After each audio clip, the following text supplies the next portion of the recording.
Yeah, Mike, now that we're in the month of March, I was hoping to make my one big thing something that would apply to the fan bases of all 19 teams here in North Carolina at the Division One level, or all 18 schools in this expanded Atlantic Coast Conference. And I hope that these top four players do exactly that because I think it's central, these concepts, to how you build a program, especially at the top level, but it could apply at anywhere in Division One men's basketball. All ACC ballots are due this week. And to me, the four guys that are the best in the ACC this week do symbolize and kind of personify the four ways to build a college basketball program in the modern era now that so many of the rules have changed. And here's what I mean. Top player, we all know, Cooper Flagg of Duke. You don't need me to tell you that he's the best player in this league. He's about to be the fourth freshman in ACC history to win the ACC Player of the Year honor, and he has a chance to join guys like Kevin Durant, Anthony Davis, and Zion Williamson as the only freshman to ever win the National Player of the Year honor. Flagg represents the traditional way to build an elite ACC team. He was a prep All-American, right? He was not a sleeper. He was the National High School Player of the Year. And that's still going to matter, even in this new world where the transfer portal is more important than ever. John Shire has three freshmen in his starting lineup. So even as the focus shifts to other areas, don't forget that there's going to be a handful of prep All-Americans, maybe no longer the entire McDonald's All-American team, which is 20 plus guys, but the subset of those prep All-Americans are still going to remain central to John Shire at Duke, Hubert Davis at Carolina, the Kentuckys and others of the world that have a track record of sometimes building that one and done culture, but also finding those high school gems that can help them for more than one season. The next best player, or these four are really just a category, but Chase Hunter of Clemson. This guy's the most efficient guard offensively in the entire Atlantic Coast Conference. He scores. He's near 50% from the field. He's near 90% from the line. He's over 40% from three-point land. He's smart. He's poised. He's confident. He can handle the ball. He can play on the wing. He can shoot threes. He can attack the basket. He takes high percentage shots. He gets to the free throw line.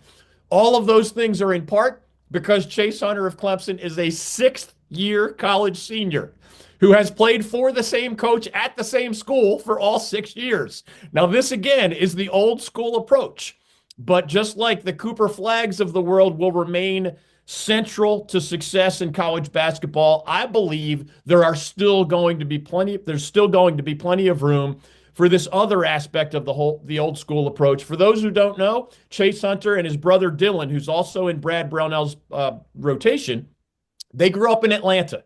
That's a 2-hour drive from Atlanta, Georgia to Clemson, South Carolina. Your family can come see you play. Your friends can come see your home games very easily. Again, this is the old school way of recruiting, but it still matters if you can sign quality prospects who fit your system. Maybe they want to stay close to home. Maybe they want to play in a top profile league like the Atlantic Coast Conference. And then for those who don't know about Chase Hunter, his first 3 years at Clemson, out of 6, remember, he was just a role player.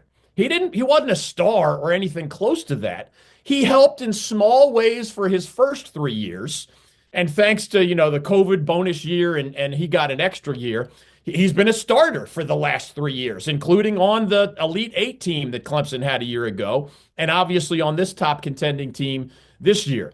So prep All-American way, still in play. High school, good player, but somebody you can envision as a good fit. That's the second part of the old way of building a program. Now we get on to the third player, Chucky Hepburn of Louisville. This, of course, symbolizes the fastest growing talent pipeline. If you ignore it, you're dead in all of college basketball. He's a major college transfer.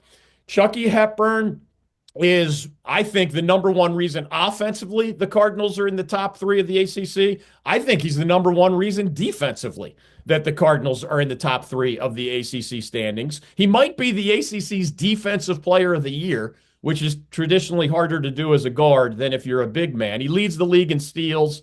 He's also a very smart player, good scorer, good ball handler, good passer, good free throw shooter from the point guard position.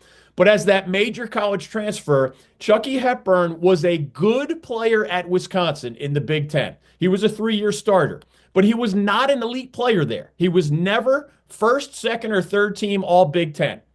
But Pat Kelsey had a vision for Chucky Hepburn, as remember, Kelsey was starting that Louisville roster from scratch. Everybody who was on scholarship had left in the aftermath of Kenny Payne's dismissal.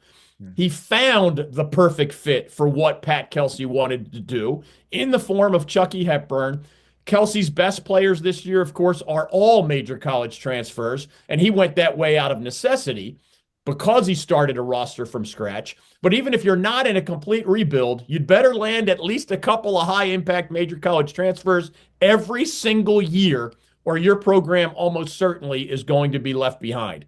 The fourth and final guy, and all these are going to make first-team All-ACC. They're certainly on my ballot, and I don't know how you'd leave any of these four out. Flagg, Chase Hunter, Chucky Hepburn, and my fourth is the guy Coach Keating has mentioned frequently, Maxime Reynaud, the big guy from Stanford.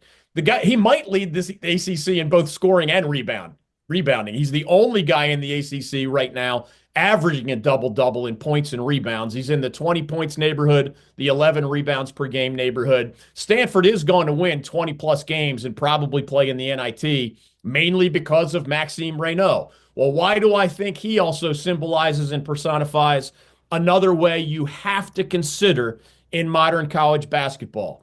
Maxime Reynaud did not play high school basketball in the United States. You could not have recruited him the traditional way, where you go to the Nike camp and the Adidas camp and holiday tournaments, and you see him with and against other American or North American players. Maxime Reynaud is not only from Paris, France, hence an international signee. He did what a lot of guys overseas do.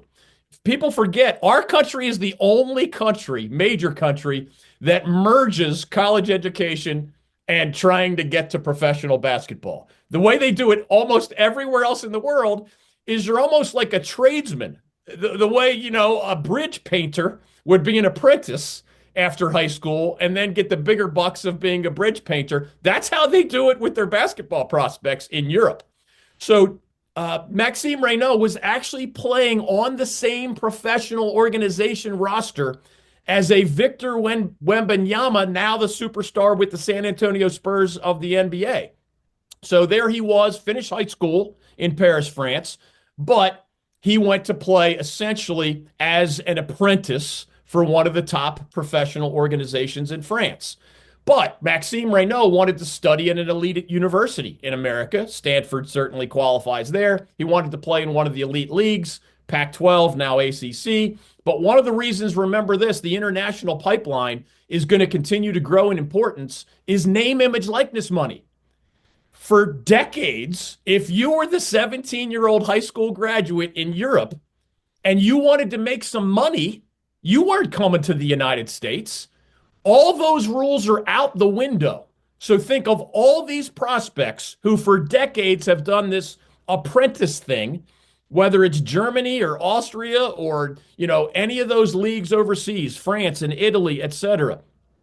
Instead of automatically saying, well, I'm just going to be an apprentice for one of these pro organizations and gradually work my way up to the parent club that plays in France's top league or Spain's top league or whatever, I'm going to consider an American education because now they can pay me in a way that they couldn't pay those overseas prospects for basically the entirety of NCAA history until these last 4 years, roughly last 4 years. So I don't know who else is going to make first team All-ACC. Could be an RJ Davis, could be a Hunter Salas, could be somebody else. But those first four guys are not only wonderful basketball players, they represent the four different categories of the way you must try to build a modern-day college basketball team. And I think whether you're a fan of those four players or those four schools or not, those principles and the very different backgrounds of their recruiting stories, they apply to your school, whatever that favorite might be.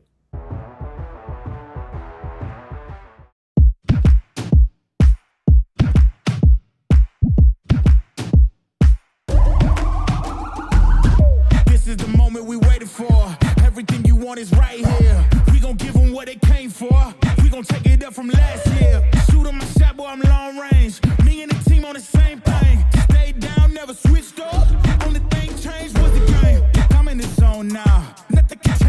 on now.